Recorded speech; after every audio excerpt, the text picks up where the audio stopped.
Hello, my beautiful soul. So, let's see your energies of the Twin Flame Soulmate reading. Ayan. Keep in mind, general reading po ito. Maring mag-resonate, maring hindi. Kunin nyo na lang po kung para sa inyo and leave the rest. Maring mag-shift ang energies or magkabaliktad ang sitwasyon. Kaya kayo na pong bahala kung saan kayo nakalugar sa reading natin. Okay? So, let's see. Traffic lights. It's about waiting for the right time, divine timing. Ayan, divine timing sa inyong union of hearts. Wow, you're the target. Parang may pinaplano na siya ngayon sa inyong union of hearts, ng yung twin flame. Parang ready na siya na iset itong target na ito. Pencil. It's about mistakes in the past na kailangang ayusin, na kaya pang ayusin. We have the broom, the rain, and the diamond. Ayan. Kasi nakita niya na yung worth mo eh. Yung value mo with this diamond card. This person is reminiscing the past with this rain card.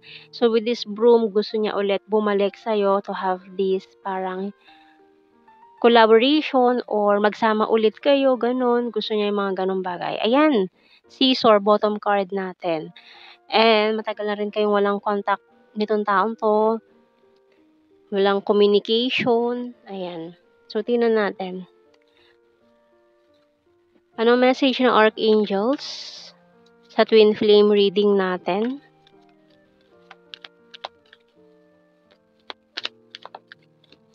So, we have here career transition by Archangel Chamuel. Your life purpose is triggering a blessed career change. So, for some of you, may mga nag-change career or nagpaplano, magbago na ng trabaho. Lalo na kung itong twin flame mo is nakilala mo pa ito sa iyong previous work. Ayan. So, parang gusto mo na mag-change career kasi parang ang daming memories na hindi maganda in that place kung saan kayo nagkakilala, pero hindi mo alam na yun pa pala siguro yung magiging way para magtagpo ulit kayong dalawa nitong twin flame mo. So, tingnan natin. Yung alam mo yung pilit ka nang umiiwas, pero yung papalayo makakapagpalapit sa inyong dalawa. So, nahulog agad tong isa. Nahulog agad tong card, hindi pa tayo nakakapag-start, pero sige, sama natin yan. Si Knight of Cups. At ano itong mga nagliparan to? Death card. Ace of Wands and the Nine of Wands.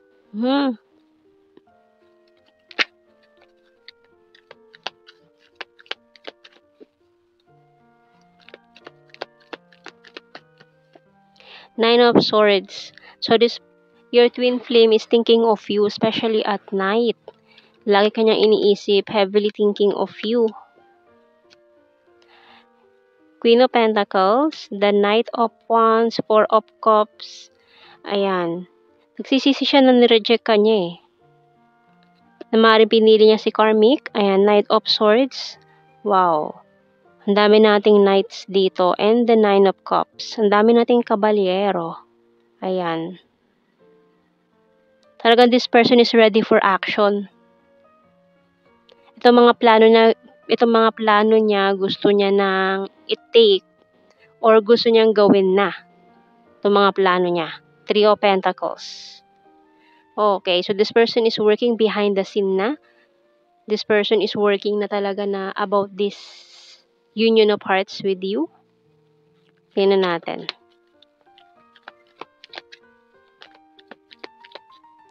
I couldn't let you get close to me. I don't react when people mention you, pero hindi pa niya ito pinapahalata. Ito mga plano niya. I left you before you could leave me. We need to let each other go.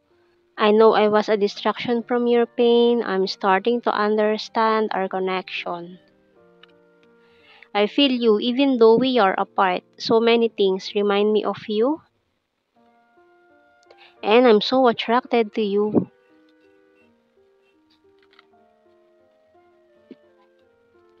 So, tingnan natin sa tarot messages natin. Para kasing tinatago niya eh. Can you forgive me? Ayan. Honesty is the best policy. Alam mo yung wala siyang pinapakitang move, pero behind the scene may mga ginagawa na siyang plano, may mga pino-formulate na siya diyan na kung ano-anong gagawin niya at gusto niya nang gawin yung mga plano niyang yon. No, ayaw niya na mag-aksaya pa ng oras. I have multiple opportunities. Pero yung pinapakita niya, this person is being cold, distant, parang walang pakialam, wala akong pake, bahala ka dyan, mga ganun. Pero deep inside or behind the scene, this person is making plans, making move towards you. Ayan. I miss you so much. Ayan, di ba? We're compatible to each other. You're my rest and my healer. Business is business. Uy, maaaring nagpo-focus sa business. Being defensive, yan o, defensive pa siya eh. And, I have fear and anxiety. Ayaw niya kasi mabulilyaso yung mga plano niya. Kaya siguro ganun. Ayan, bottom card, I want commitment. Okay, so, tingnan natin, initials. Letter T. H, I, B, bit. K, and L. This is A,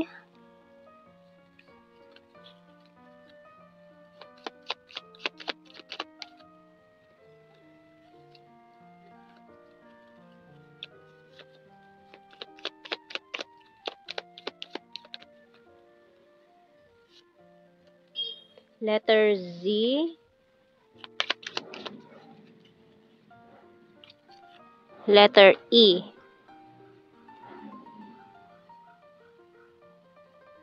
Alex. Ayan. May nagpaparamdam. And, tingnan natin sa ating general signs and messages.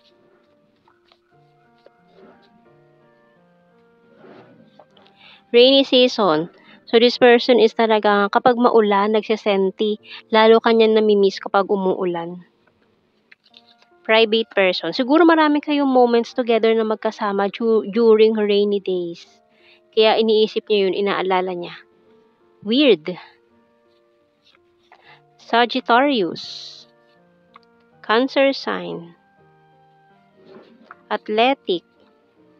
Kind-hearted and food lover. Divine feminine. Leo sign. Other country. Sexy body. South PH. Air sign Gemini, Libra, Aquarius. Aries. Perfect smile. Good heart. Very loyal. Need more signs. Okay. Number 5. March. Maring March 5 or March 10. Friendly. Travel. February. Runner card. Dimple. 7. December. Maring December 2. Soon. Popular. Divine masculine. Ayan, beach. Practical. Has a dirty sense of humor. Funny. And patience, please. So, yan ang ating reading. So, thank you for watching. Take care and God bless. See you in our next reading, guys. Bye-bye.